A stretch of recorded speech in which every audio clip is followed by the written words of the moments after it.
Menteri Agama, Profesor Dr. Kiai Haji Nasaruddin. Saya betul-betul sangat surprise ya kan. Saya agak nyangka dan saya kaget dan saya nggak pernah membayangkan ya. Ayolah, jangan lu hujat dulu. Doakan dulu. Ini beliau belum kerja. Assalamualaikum warahmatullahi wabarakatuh. Halo kedan, gimana kabar kalian? Gua harap si Triple S ya. Semoga sehat selalu. Nah, belum lama kemarin Bapak Presiden kita, Prabowo Subianto, mengumumkan jajaran menteri-menterinya. Nah, mata gue langsung tertuju kepada satu menteri, yaitu Menteri Agama yang baru kita. Nah, untuk itu di video kali ini gue ajak kalian untuk sama-sama saling kita mengenal menteri baru kita ini cuy. Makanya di video kali ini gue akan bacakan profil Menteri Agama kita yang baru, yaitu Bapak Kiai Haji Nasaruddin Umar. Langsung aja kita ke videonya. So, hayya nabda'ul kisah.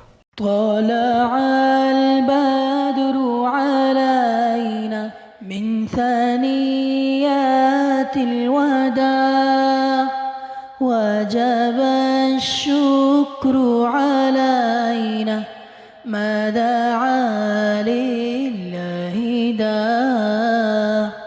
Nasaruddin Umar merupakan tokoh agama Islam asal Sulawesi Selatan yang lahir pada 23 Juni 1959. Beliau ini sudah dikenal sebagai tokoh yang memberikan banyak kontribusi di bidang keagamaan cuy.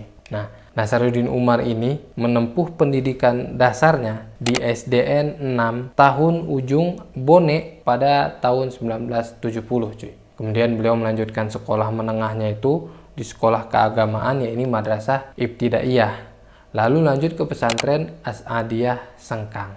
Nah, setelah beliau lulus dari sekolah menengah, Bapak Nasaruddin Umar ini melanjutkan pendidikan tingginya di Fakultas Syariah IAIN Alauddin Ujung Pandang. Beliau menyelesaikan program sarjananya ini pada tahun 1984 cuy. Kemudian nggak sampai di situ aja, Bapak Nasaruddin Umar ini mengambil program S2 cuy di IAIN Syarif Hidayatullah Jakarta dan lulus pada tahun 1992. Hanya 1 tahun berselang, Bapak Nasaruddin Umar langsung melanjutkan S3-nya di kampus yang sama. Jadi beliau lulus S3, gue belum lahir. Ya kan, 93 beliau udah S3 gitu kan. Disertasinya membahas tentang perspektif gender dalam Al-Quran yang diselesaikan pada tahun 1998 dan lulus sebagai alumni terbaik. Bersamaan studi doktornya, Nasaruddin Umar menjalani program PhD di Universitas McGill, Montreal, Kanada pada tahun 1993-94 dan Universitas Leiden, Belanda 94-95 cuy. Jadi kalau ada pengucapan yang salah mohon maaf ya. Kita bicara akademisi beliau di bidang keilmuan Islam. Berkat ilmu yang dimiliki, Bapak Nasaruddin Umar sukses memberikan sumbangsih luar biasa di bidang keilmuan, khususnya agama Islam. Karena Nasaruddin Umar ini telah menulis banyak karya ilmiah cuy, mencapai ya belasan buku lah. Dan salah satu buku yang beliau karang yaitu adalah Argumen Kesetaraan Gender Perspektif Al-Quran. Jadi buku ini telah terbit pada tahun 99 sebagai penjabaran hasil penelitiannya mengenai bias gender dalam Al-Quran.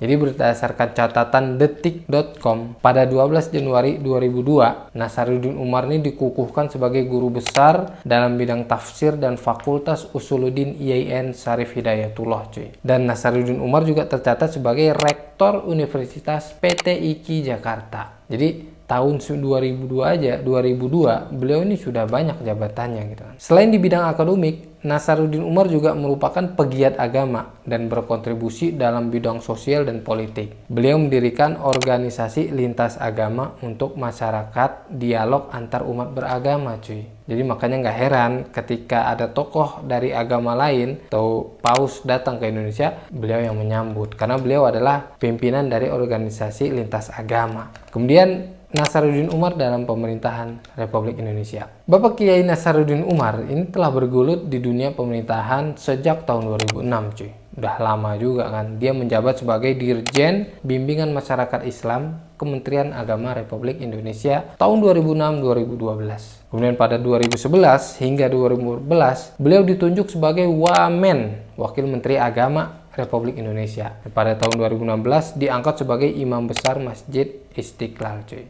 Terus selanjutnya di tahun 2020, era pemerintahan Pak Jokowi, beliau juga kembali dipercayakan jadi Imam Masjid Istiqlal. Jadi berkali-kali dipercayakan untuk sektor-sektor yang penting cuy. Dan terakhir, Bapak Nasaruddin Umar menjabat sebagai Menteri Agama Republik Pemerintahan Prabowo Gibran pada periode 2024-2029. Nah, kalau untuk track recordnya, jabatan beliau ini kalian bisa lihatlah di Wikipedia gitu. Banyak kali, panjang cuy. Sama halnya dengan karya-karya beliau ya. Panjang, capek kalian scrollnya gitu. Saking banyak ya karya beliau. Nah, sekarang gue pengen bahas tugas dan fungsi Kementerian Agama Republik Indonesia. Yang pertama, tugasnya dulu. Tugas secara umum ya, Kementerian Agama itu mempunyai tugas menyelenggarakan urusan pemerintah di bidang agama untuk membantu presiden dalam penyelenggaraan pemerintahan negara. Nah, fungsinya cuy. Fungsi beliau dalam menjalankan tugasnya, Kementerian Agama menyelenggarakan fungsi yang pertama, perumusan, penetapan, dan pelaksanaan kebijakan di bidang bimbingan masyarakat Islam, Kristen, Katolik, Hindu, Buddha, dan Konghucu. Kemudian masih dalam rumusan pertama, penyelenggaraan haji dan umroh, kemudian pendidikan agama dan keagamaan. Kemudian fungsi yang kedua, fungsinya banyak, cuman ini gue singkat aja cuy. Pelaksanaan penyelenggaraan jaminan produk halal. Ini yang salah satu kerjaan yang menonjol dari Kementerian Agama kan, produk halal. Dan yang ketiga, terakhir juga pelaksanaan dukungan substantif kepada seluruh unsur organisasi di lingkungan Kementerian Agama. Itu secara garis besarnya ya, umumnya. Nah, sekarang kita lihat bagaimana respon dari masyarakat tentang ditunjuknya beliau ini sebagai Menteri Agama. Jadi, alhamdulillah cuy, hampir semuanya memberikan dukungan dan ucapan positif atas dipilihnya beliau ini sebagai menteri. Karena apa? Karena banyak orang yang merasa baru kali ini jabatan Menteri Agama itu dipegang oleh orang yang tepat. Menteri Agama Profesor Dr. Kiai Haji Nasaruddin. Menteri Agama Profesor Dr. Kiai Haji Nasaruddin.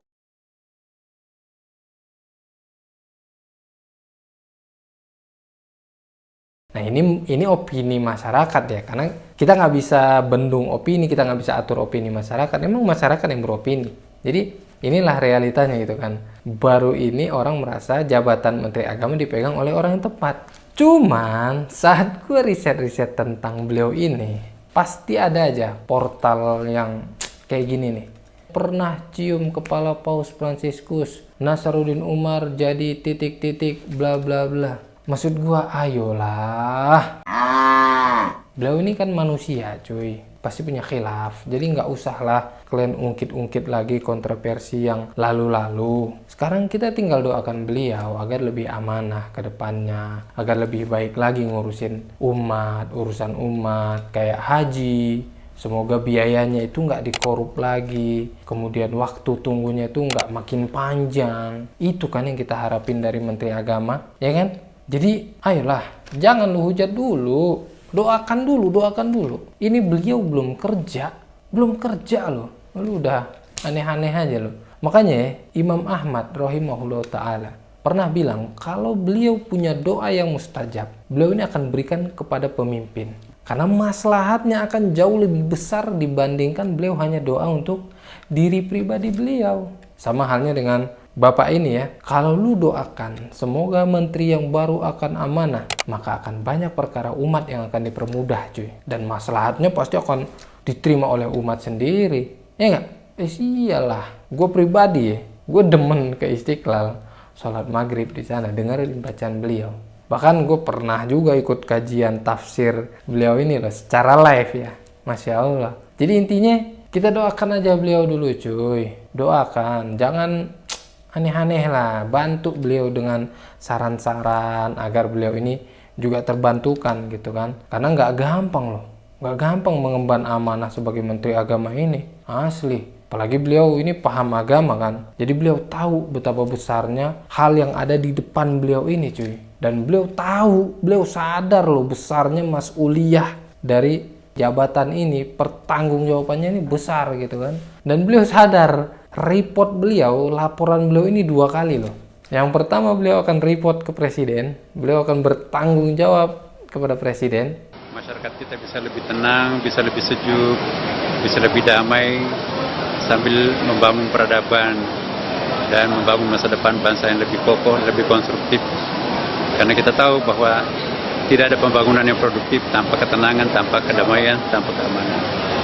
Yang kedua, dan sebagai muslim, beliau juga nanti akan bertanggung jawab di akhirat. Makanya, dari awal gue bilang, dari awal saran ini ya, dari sekarang, lu doakan beliau, semoga beliau amanah. Dan doakan seperti itu aja, doakan yang terbaik untuk Menteri Agama.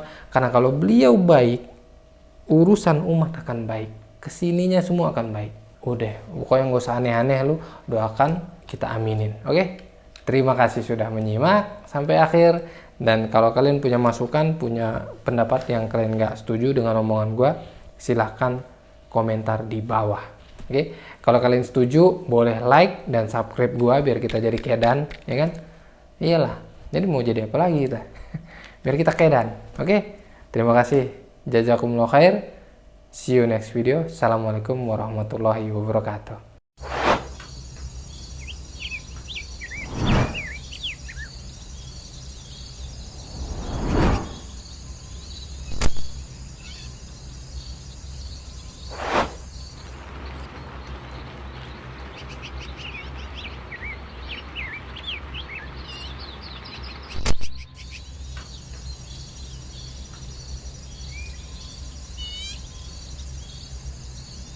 Sakit lambung, minum madu lambung, Mubarok.